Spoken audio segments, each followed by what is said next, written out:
Vamos a seguir en este tiempo con lo que estuvimos avanzando a lo largo de varios estudios en relación a las enseñanzas sobre el reino de los cielos por parte de nuestro Señor Jesús en el Evangelio de Mateo. Nosotros debemos saber que las principales enseñanzas del reino y en relación a Israel las hizo en el Evangelio de Mateo hasta el capítulo 25, principalmente. De ahí nosotros en el 26 en adelante vamos a ver que se hace el arresto de Jesús y comienza todo lo que ya es la parte de la pasión, muerte, sepultura y resurrección y de nuestro Señor. Pero hasta el capítulo 25 queda todavía pendiente una enseñanza que el Señor Jesús dejó, una profecía sobre el juicio de las naciones. El pasaje está principalmente centrado en Mateo 25, versículo 31 al 46. Allí vamos a terminar esta sección de enseñanzas de Jesús sobre el reino. Hemos comenzado desde el Sermón del Monte con Mateo 5 al 7, así seguimos por las parábolas del sembrador y todas las que están en el capítulo 13. Hemos podido ver algunas parábolas también en otros capítulos, como el 20, 22, 21, por supuesto. Así llegamos hasta el capítulo 25, y de esa manera fuimos avanzando, fuimos tratando de dilucidar lo que Jesús ya previamente anunció en relación al reino de los cielos y principalmente abocado a lo que le pertenece a Israel como el reino terrenal que esperan para el milenio. Hoy vamos a hablar en lo que va a ser esa segunda venida de Cristo, el juicio a las naciones y lo que será el comienzo, por supuesto, del milenio, porque esto marca un antes y después en las edades de nuestro planeta. Recordemos que el milenio va a ser una época que el mundo jamás vivió, posiblemente solamente de una manera ilustrada, se puede decir que antes que el pecado entrara, se vivió así, pero con solo dos habitantes en el mundo. Eran Adán y Eva y un hermoso vergel que Dios les había preparado para que ellos pudieran de esa manera vivir, tener su alimentación y compartir con animales que estaban en ese lugar. Pero el milenio va mucho más allá, porque aparte que será un planeta renovado, un planeta totalmente nuevo, pero va a haber muchos más habitantes y aparte ya hay una historia en el mundo hecha antes de este hermoso tiempo que pasará la tierra con el gobierno de nuestro Señor Jesucristo. Así que vamos a orar para comenzar esta parte y después vamos a seguir con lo que es Mateo 25, 31 al 46. Padre, muchas gracias por este tiempo y gracias porque una vez más podemos estudiar tu palabra. Gracias, Señor, por quienes se hacen eco en esta oportunidad una vez más, y oramos para que podamos verdaderamente conocer tu palabra en esta mañana entre todos, que tu Espíritu nos ilumine, nos ayude, nos dirija y que podamos verdaderamente seguir aprendiendo de lo que tienes para con nosotros. Oramos, Señor, para que bendigas cada uno de nuestros corazones, para que tengan suficiente entendimiento para captar lo que tienes para nosotros hoy. En el nombre de Jesús oramos y agradecemos. Amén. Bien, vamos a leer, como hacemos siempre, previamente el texto para así poder conocer lo que vamos a hablar, lo que vamos a enseñar. Este pasaje, lo que vamos a estudiar, se refiere a un juicio que se va a dar en relación a las naciones que van a salir de la gran tribulación, las naciones y los habitantes que sobrevivirán a la venida de Cristo y que sobrevivirán al tiempo angustioso y de gran tribulación que va a pasar el planeta Tierra cuando la iglesia se vaya, o desde que la iglesia se vaya hasta la segunda venida. La gran tribulación se compone de 7 años. Ahora, cuando marca o empieza el periodo de la gran tribulación es cuando se va a firmar el pacto por 7 años entre el anticristo y la nación de Israel, y allí se hará el templo, y el anticristo a la mitad de la semana va a cortar el sacrificio y se sentará en el templo de Dios y se hará pasar por Dios. Esto es lo que dice la Biblia en lo que serán el orden de acontecimientos, pero puede ser también que la iglesia se vaya y todavía no suceda el pacto por 7 años. La gran tribulación en sí no comience, pero sí empezará el periodo post-iglesia. Muchas veces se cree y se dice que la iglesia se va y al otro día más tardar se firma el pacto por 7 años y ya comienza la gran tribulación. Podría ser. No voy a decir que no, pero hay acontecimientos en la profecía bíblica que nos hacen ver que puede ser que no sea tan así. Recordemos que la gran tribulación está relacionada principalmente a Israel y a las naciones impías o a las naciones gentiles, y tiene 2 propósitos principales. El tiempo de angustia para Jacob, Jeremías 37, será el tiempo en que Dios empezará a traer a Israel a sí mismo con cuerdas de amores, como dice en Oseas, como se habla en la profecía, que después del adulterio, de la fornicación de Israel con las naciones y por su pecado, Dios después de 2 días volverá a tener en cuenta a su pueblo, a su nación. Por muchos años estarán sin rey, dice, por mucho tiempo. Y es cierto, después del reinado de Sedequías en Israel, que fue cuando fue conquistada Jerusalén por los babilonios y los llevaron cautiverios, desde ahí en adelante Israel no tuvo más rey, no fue una nación independiente, siempre fue una nación subyugada a imperios.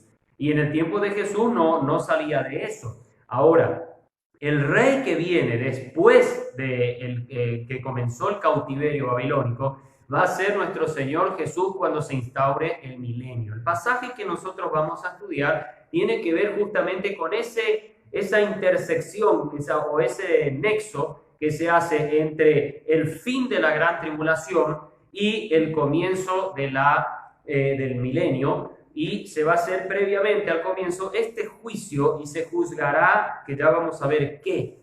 Pero no se confunda nunca, hermanos, nunca se confunda que este juicio tiene que ver con el gran trono blanco, como algunos han querido decir. No tiene nada que ver, porque el juicio del gran trono blanco será después del milenio. Así que recordemos que la gran tribulación está entonces relacionada principalmente a Israel y a su volver a Dios por su pecado. Dios las va a perdonar a esta nación, va a hacer sufrir a esta nación, pasar por un fuego de prueba muy, muy duro, y también a su vez estará castigando la impiedad de las naciones, de los gobernantes de la tierra, y culminará con lo que sería la destrucción del anticristo y el falso profeta y el encadenamiento de Satanás, que será por 1000 años. Todo esto va a suceder en el tiempo de la gran tribulación y hasta el final.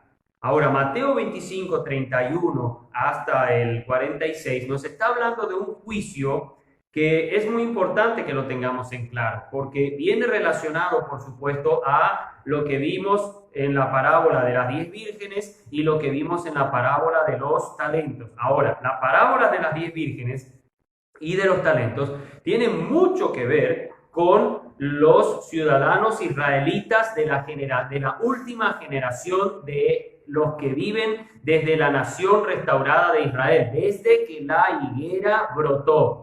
La higuera que brota, que según cuenta Jesús en Mateo 24, es la nación de Israel como Estado. La nación de Israel en su estado político, nacional y social. En ese estado, sí, la nación ya surgió, en el estado de higuera. El estado que aún falta que surja Israel es en el estado de la vid, la relación espiritual y dependiente absoluta con su Dios o con Jesucristo, eso es la vid, y el estado de olivo. El estado de olivo es el aspecto sacerdotal de la nación de Israel, es el aspecto en que hacen sus ceremonias. En esos dos estados últimos que estoy diciendo, todavía la nación de Israel no surgió. Pero en lo que relaciona a la higuera, sí.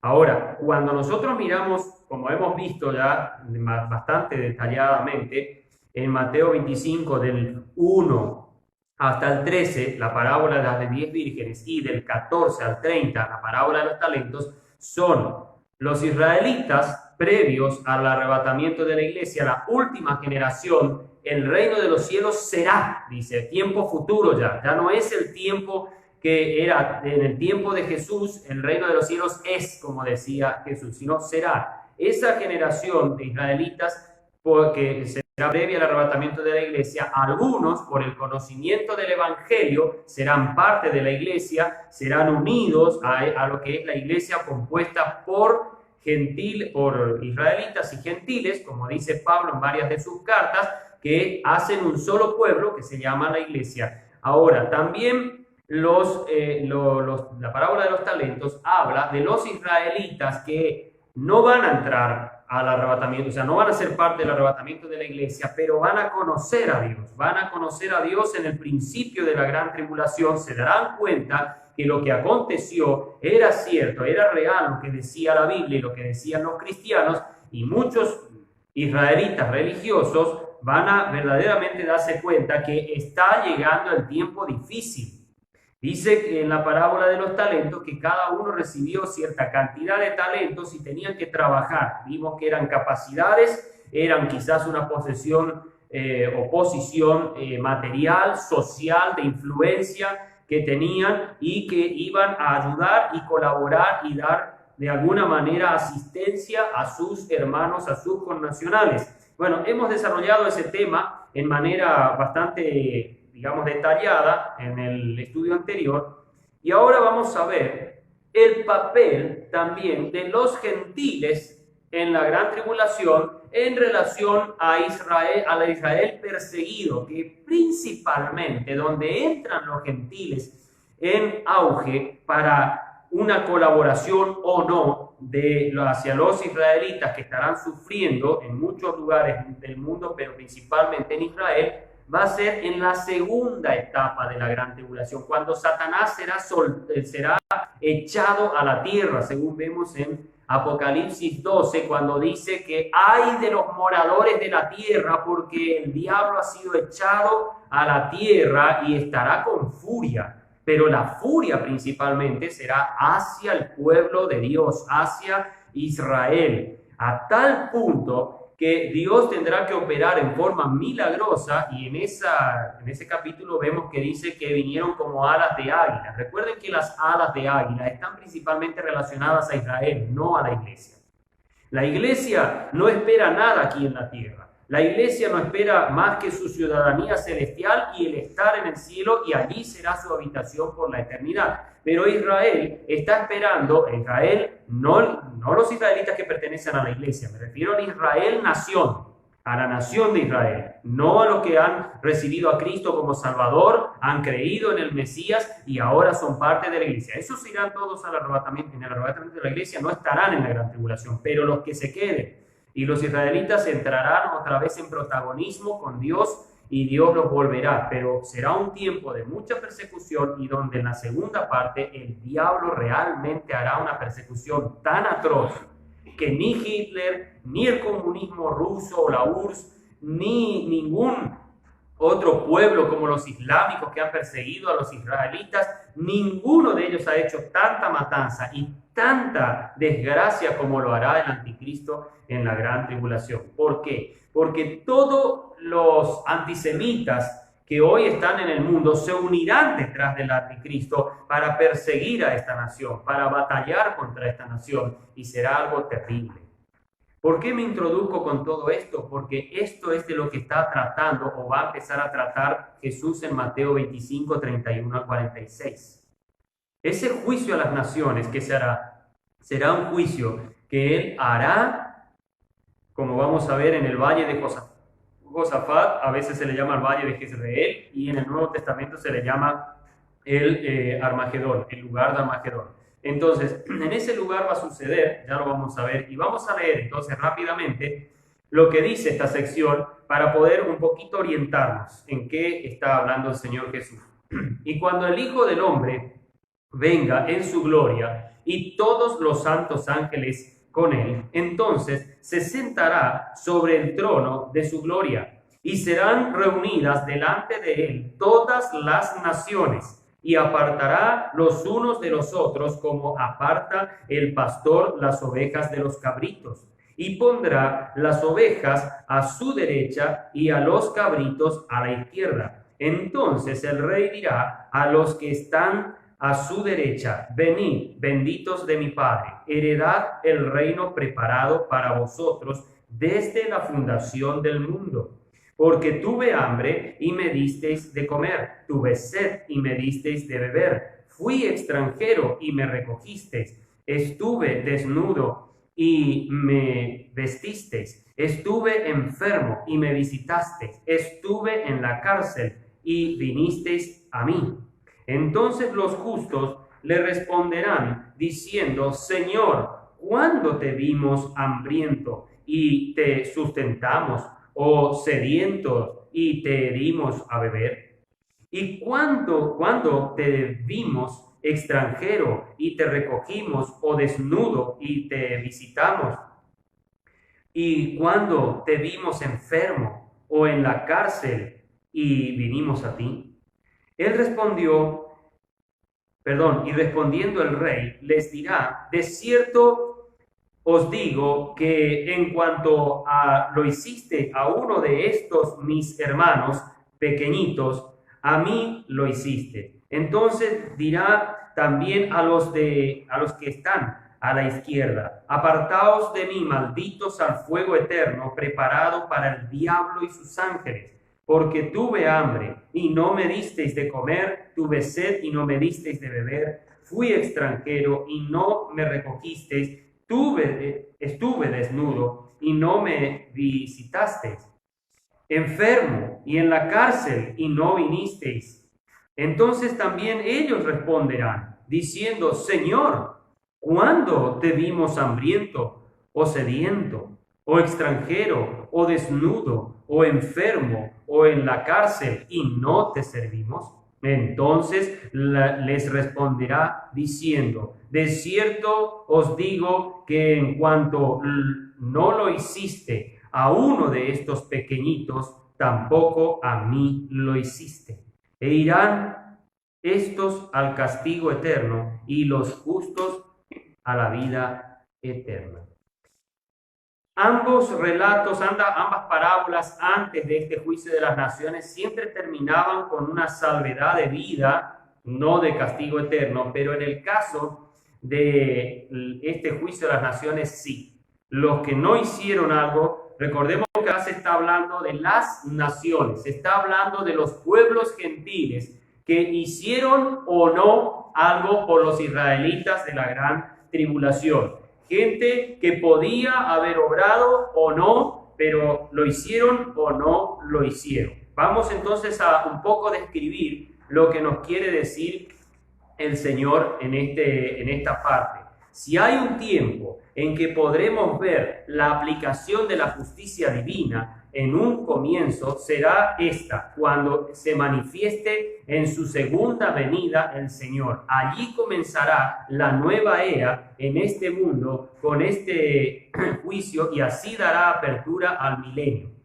Vimos en las parábolas anteriores el proceso que se va haciendo desde el momento previo al arrebatamiento hasta el fin del tiempo, donde llega el Señor a recompensar a los que fielmente trabajaron para Él y a los que negligentemente obraron con el favor que les dio el Señor.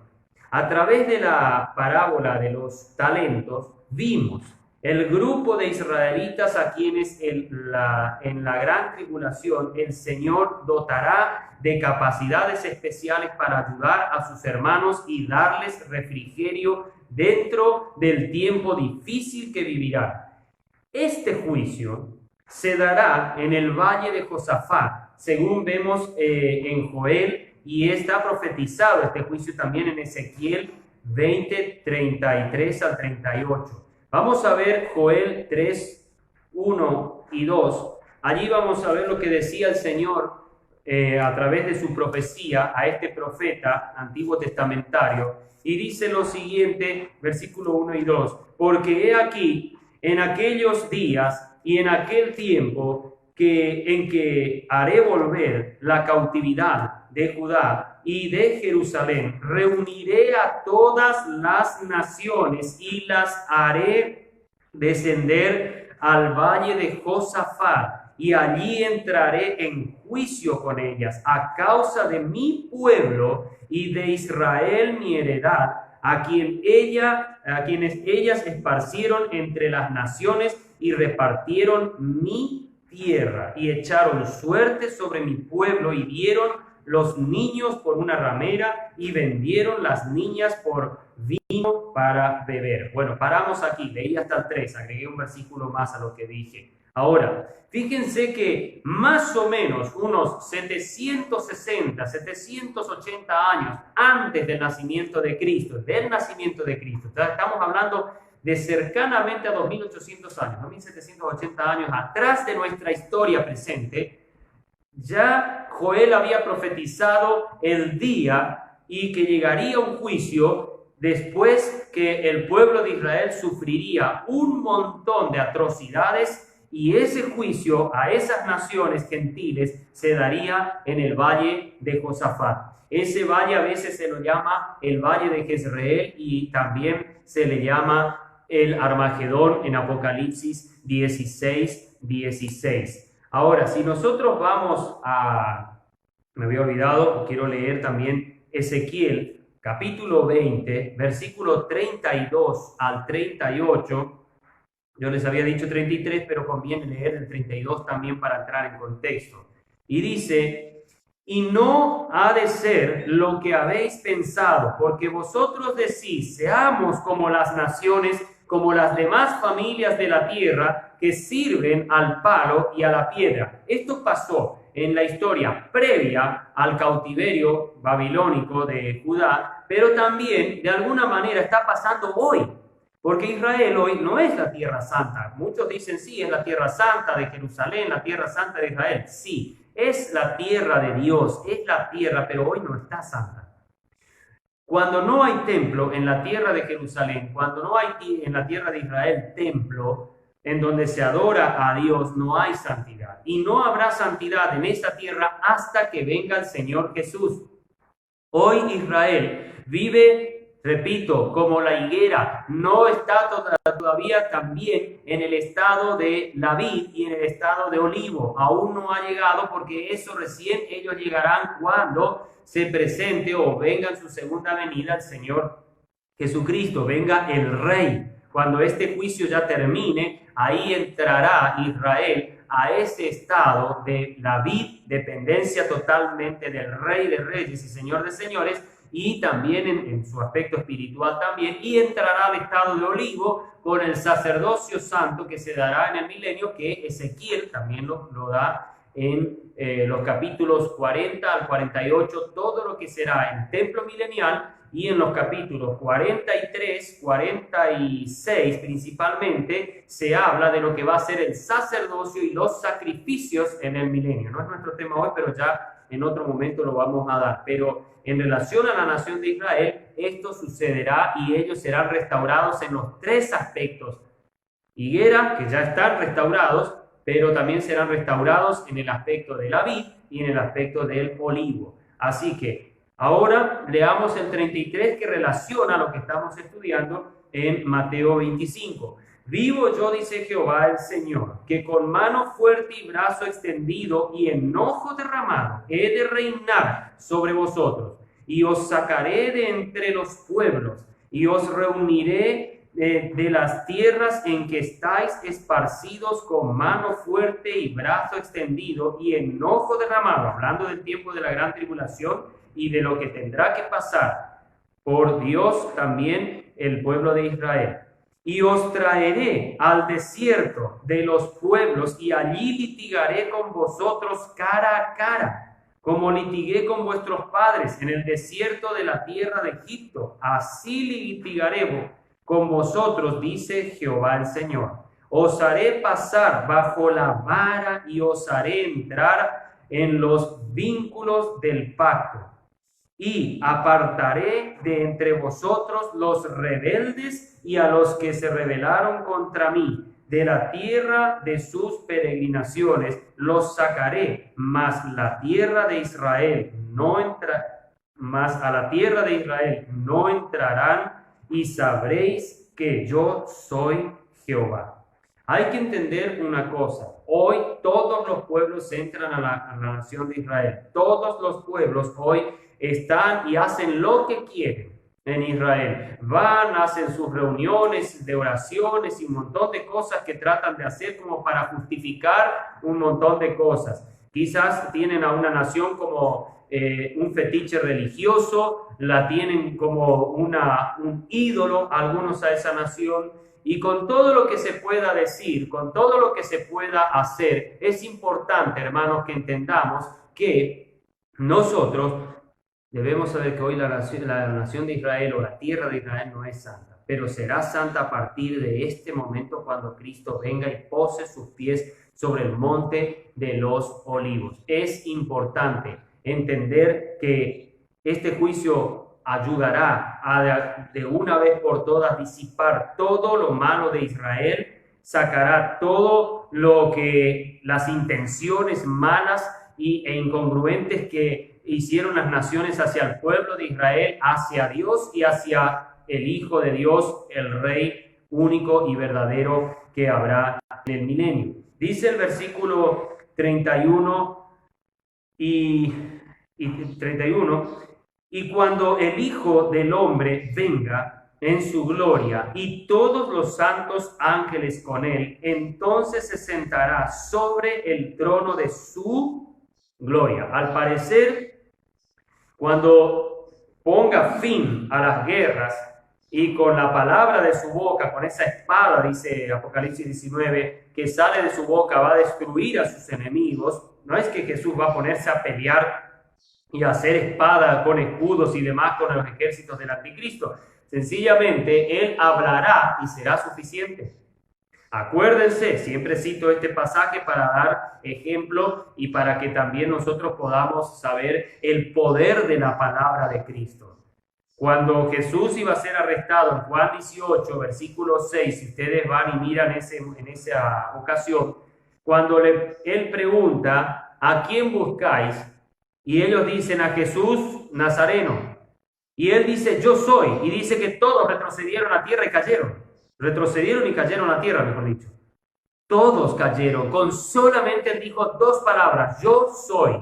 Fue suficiente para que toda la turma con espadas y antorchas y palos que vinieron a buscar a Jesús cayeran todos a tierra. Tuvieron que volver a levantarse, pero la segunda vez que Jesús dice, cuando le pregunta él otra vez y le dice, ¿a quién buscáis?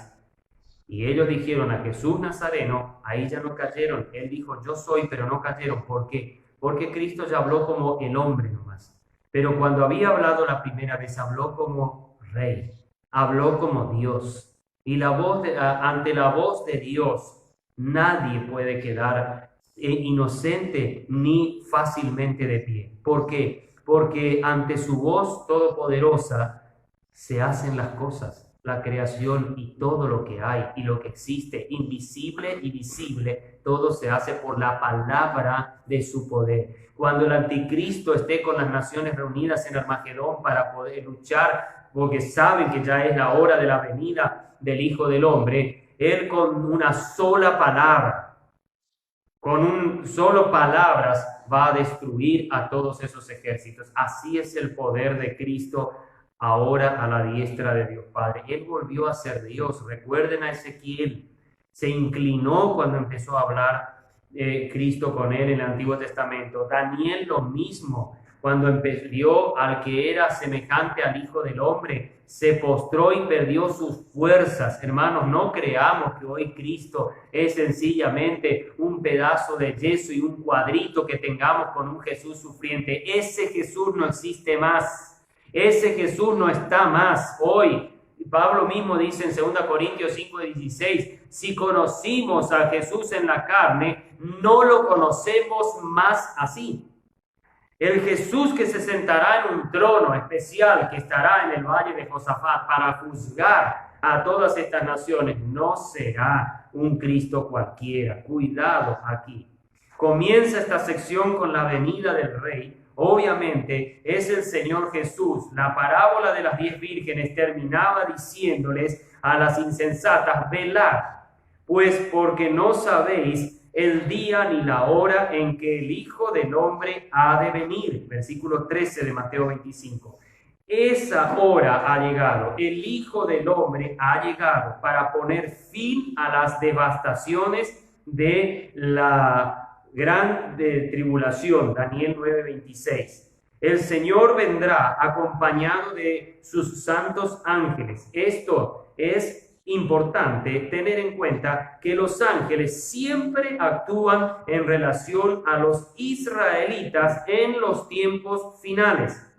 Esto podemos ver en Mateo 13:41, el final de la parábola de la cizaña, del trigo y la cizaña, y también en la parábola de la red, cuando vemos en Mateo 13 también al final dice que los ángeles saldrán y van a separar a los buenos y a los malos, a los justos, a los escogidos y a los malos, y así de esa manera van a dejar hacia un lado, como vemos enseguida, más adelante, van a dejar a la derecha a unos y a la izquierda a otros, pero esto harán los ángeles.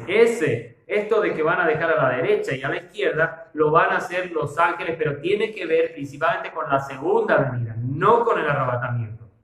No con el arrebatamiento de la iglesia. El arrebatamiento de la iglesia no participan los ángeles, sino que todos los creyentes en Cristo, todos los que recibieron a Cristo como Salvador personal, habiéndose arrepentido de sus pecados, estos que componen la iglesia subirán a la voz de mando del Señor, una voz de mando como arcángel y como trompeta de Dios.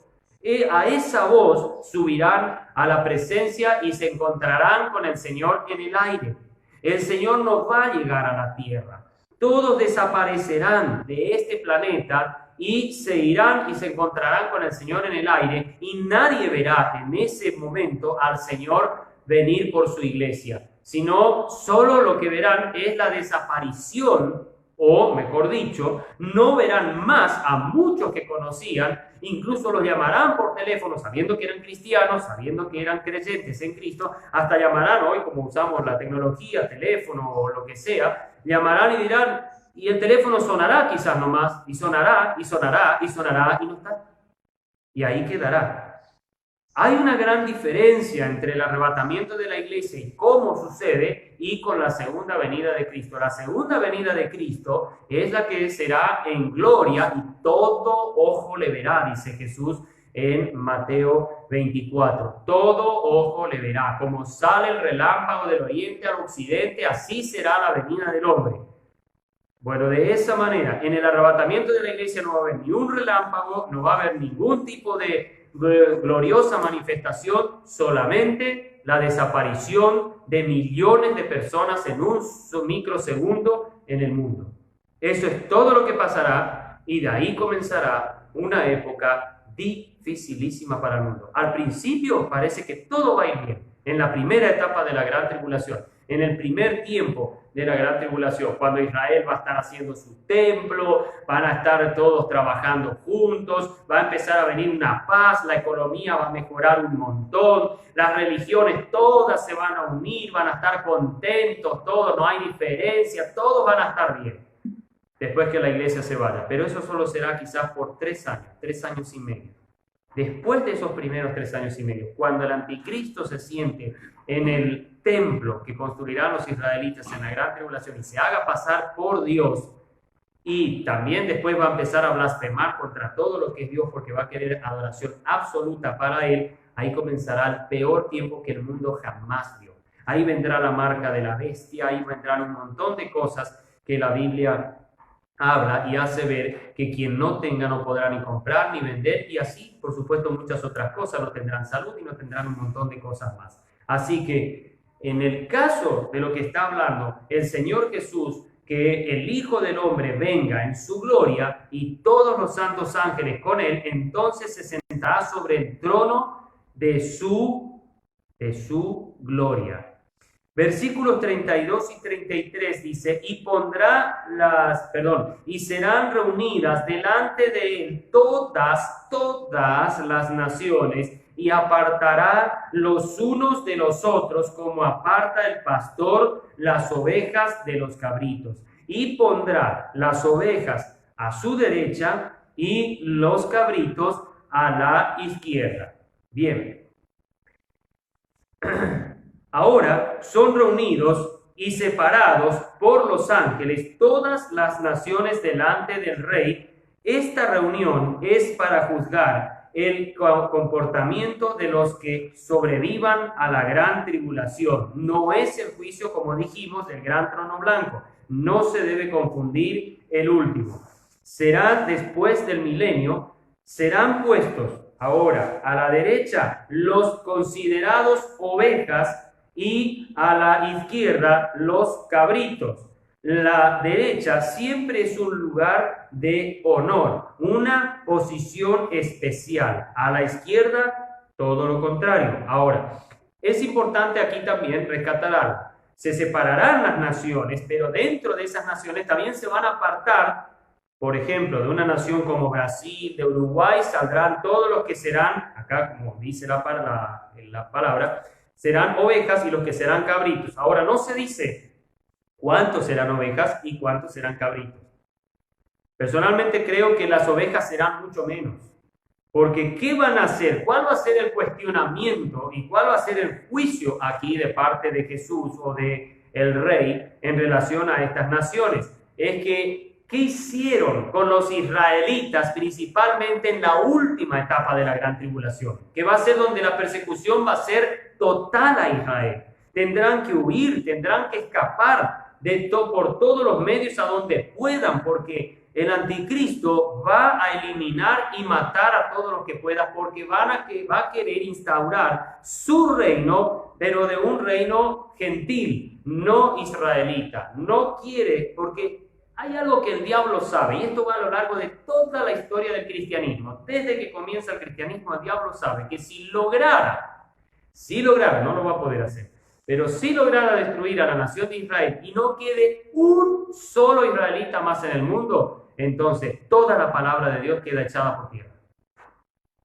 Esta nación, no importa lo que digan los políticos internacionalmente, lo que digan los pensadores que escribieron libros como Nietzsche, como Marx y como tantos otros que hicieron sus filosofías y sus estados socialistas que quisieron imponer a la sociedad, lo que haya dicho incluso muchos otros que pensaron, franceses, alemanes y españoles, ellos pueden decir lo que quieran de Israel, lo que quieran pueden decir de los israelitas, pero quiero decirles que nunca se logrará destruir a esta nación porque Dios es el que está por ellas. Aunque Israel a lo largo de la historia del cristianismo ha sufrido por la religión que lo persiguió, ha sufrido por dictadores que se han levantado en diferentes épocas y está sufriendo hasta el día de hoy incluso lo que le llaman el antisemitismo, mal dicho antisemitismo, porque los semitas son todos los descendientes de Sem. Y quiero decirles que los árabes, los jordanos, los egipcios y muchos son descendientes de Sem también. Hay que entender que Sem son los que salieron desde Abraham, y de Abraham han salido muchos árabes y las familias secundarias de árabes o que tienen cierta sangre de Arabia, pero todos son semitas. Lo que hay no es un antisemitismo, hay un antiisraelismo. Eso es lo que hay, eso es lo que la gente tiene que entender. Nadie tiene problema con los árabes, problemas con todas las naciones alrededor de Israel que los están persiguiendo, o los alemanes y los que se levantan hoy con el movimiento de los blancos y el racismo y demás cosas. No, no, no.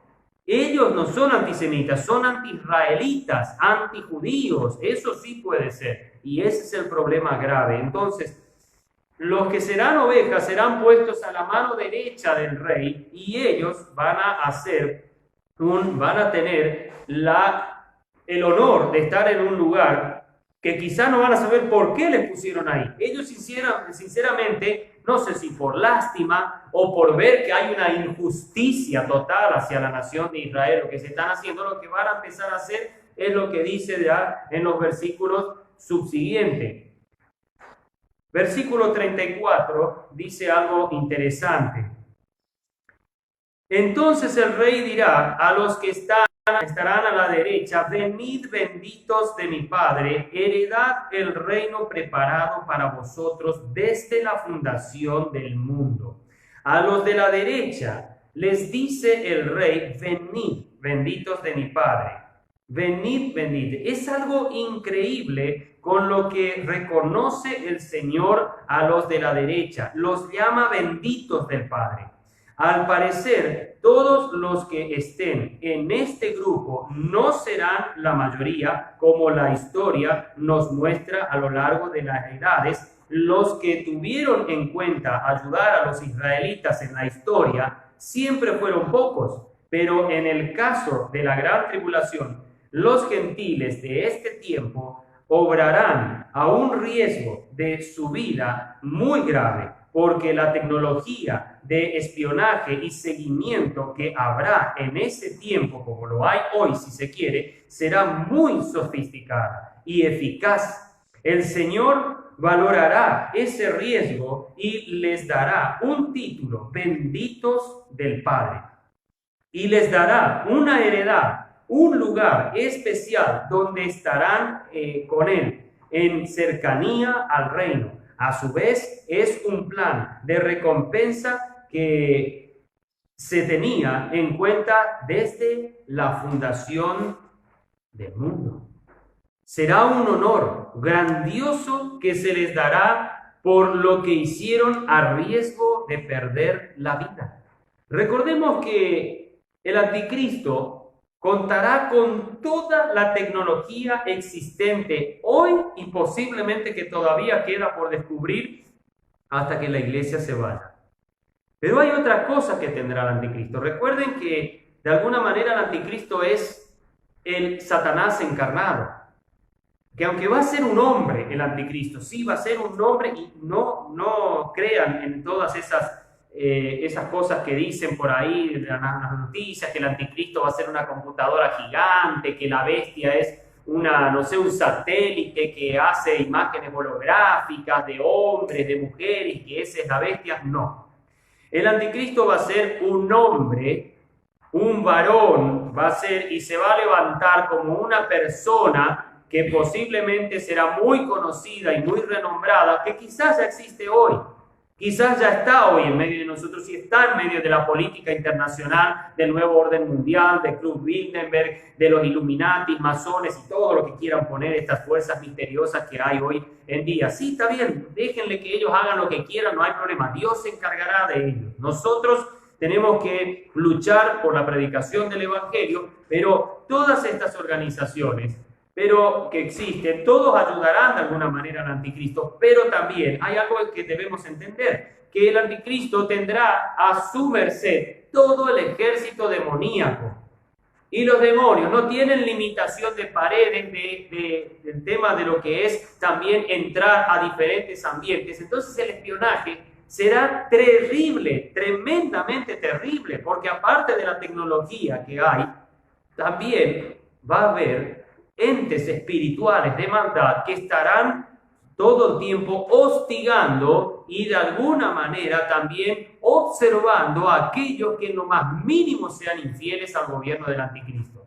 Por eso es enorme la responsabilidad que se pondrán sobre sus lomos estos que van a estar a la derecha para de alguna manera tener esta recompensa especial de parte del Señor, que les llama benditos, y que también hay un lugar que a ellos se les preparó desde incluso la fundación del mundo. Cristo sabía que a su pueblo, al pueblo de donde Él vino, Israel, sufriría mucho en un futuro de varios milenios adelante después de la fundación del mundo. Pero Él ya tenía preparado y sabía que habrían hombres y mujeres que se levantarían en esa época tan terrible para ayudar a ese pueblo que todavía en la creación estaba en el pensamiento de Dios y que se manifestó desde Génesis 12, con la llegada de protagonismo de Abraham,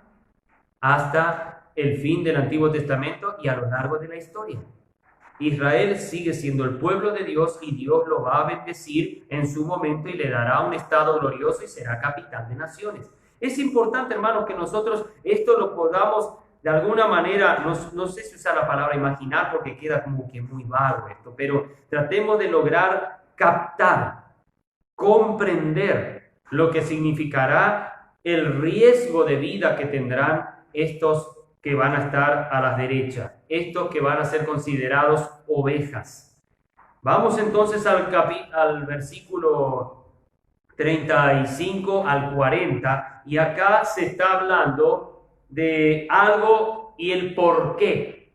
¿Qué hicieron las ovejas? Porque tuve hambre y me disteis de comer, tuve sed y me disteis de beber, fui extranjero y me recogisteis, y así sigue dándole todo esto. Entonces los justos, versículo 37, entonces los justos le responderán diciendo: Señor, ¿cuándo te vimos hambriento y te sustentamos, o sediento y te dimos de beber? Y ahí continúan hasta el versículo 39. ¿Cuándo te vimos? ¿Cuándo pasó todo eso? Si nosotros ni te vimos nunca, ahora te estamos viendo tan glorioso así, pero nunca vimos que apareciste por ahí. ¿Cuándo te dimos eso? Y respondió el rey, o respondiendo el rey, les dirá: de cierto os digo que en cuanto lo hicisteis a uno de estos mis hermanos pequeñitos, a mí lo hiciste. ¿Quiénes son los hermanos de Jesús? Esto es importante entender. Jesús le llamó que eran sus hermanos más pequeños. ¿Y quiénes son los hermanos en la carne? ¿Quiénes fueron? ¿Y cuál es la nación de donde nació Jesús o de donde salió Jesús? Israel. Estos gentiles, al haber alimentado, al haber visitado a los israelitas en sus lugares tan incómodos donde habrán estado escondidos, les habrán dado de comer, les habrán dado de beber, les habrán curado. Quizás estaban encarcelados y algún guardacárcel que era piadoso empezó a observar y ver cómo le hacían sufrir a ese israelita en la cárcel. Fue, se acercó, le dio una palabra de aliento, capaz hizo algo para que no sufra tanto, puso alguna dilación por ahí para que de alguna manera no sea tan hostigado ese israelita en la cárcel. Y así todas estas cosas que se nombran acá. Hasta habrán visto algunos israelitas con andrajos, vino alguien a escondida y le dijo: toma un poco de abrigo. Recuerden que va a haber invierno, va a haber verano y va a haber de todo. Va a haber frío y calor, son 7 años de sufrimiento, son 3 años y medio principalmente el sufrimiento furioso que va a tener que soportar Israel. Es importante entender que esta gente no se va a dar cuenta de lo que están haciendo, pero creo que también estos gentiles que van a obrar así en relación a Israel van a ser personas que van a escuchar el mensaje de salvación que darán los ángeles, capítulo 14, quizás los 144,000 que tienen el sello de Dios, que vemos en Apocalipsis 7 y en Apocalipsis 14, que dan el testimonio de Dios.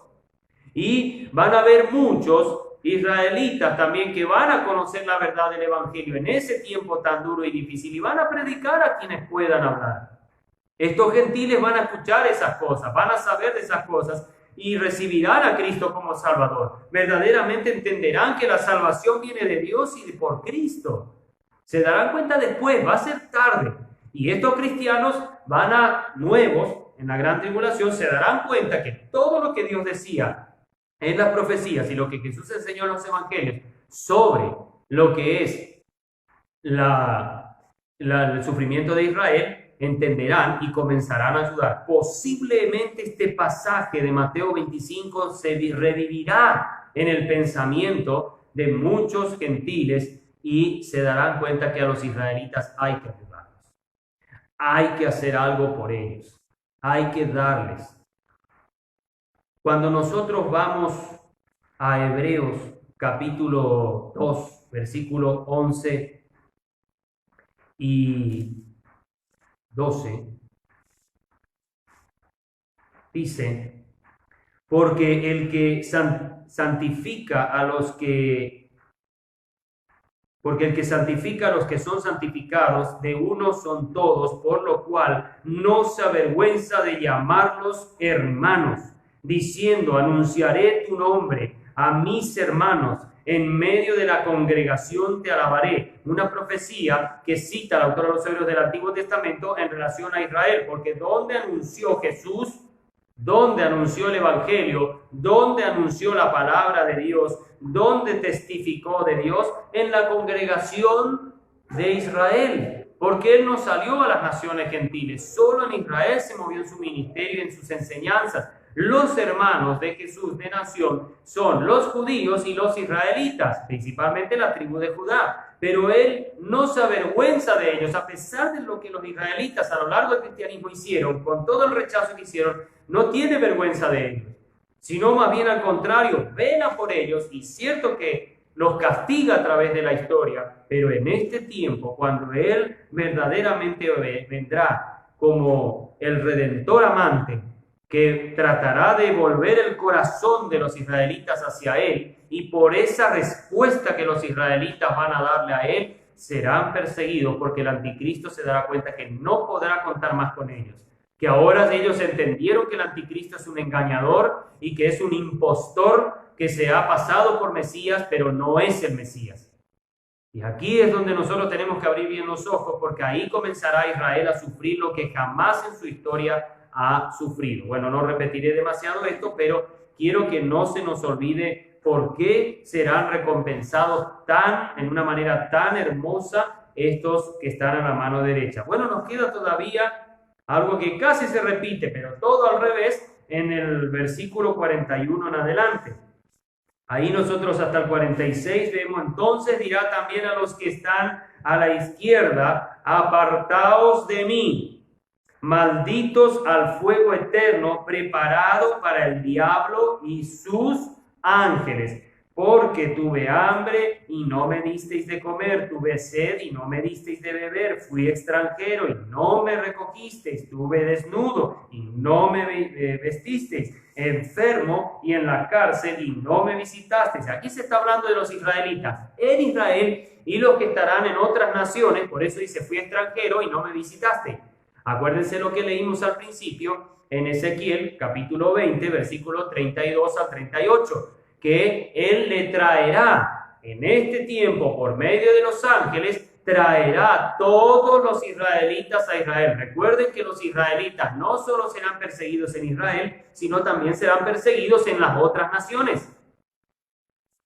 Hay una ilustración interesante que podemos ver en esto, en el libro de Esther.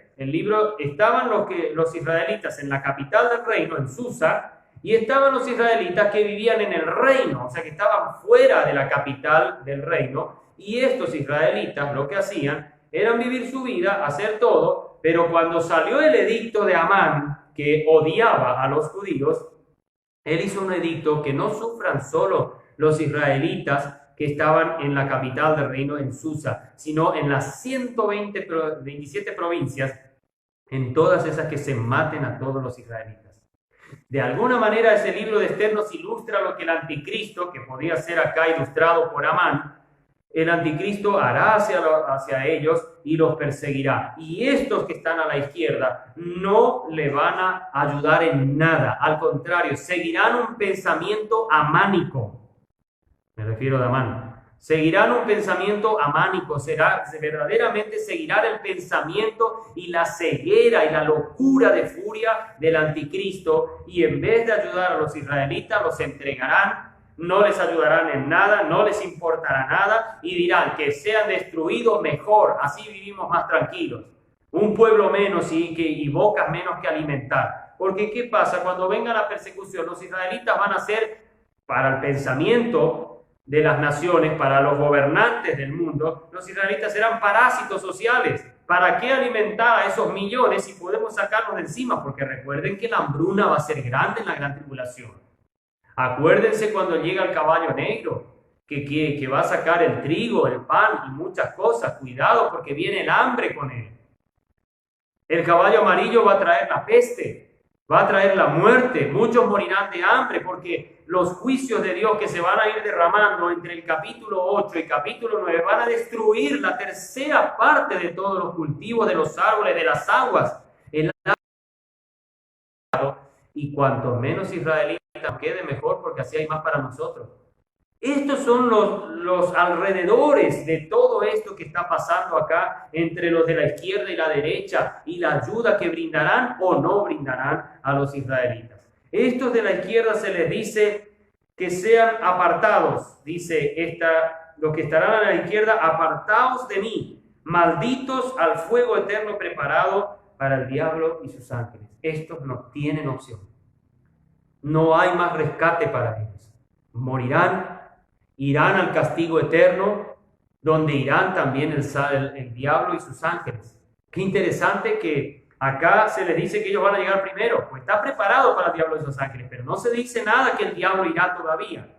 Recuerden que después de este juicio, cuando va a entrar la era del milenio, viene ese ángel grande con una gran cadena, según vemos en Apocalipsis 20:2, cuando dice para encadenar, para apresar al diablo, la serpiente antigua, el diablo y Satanás.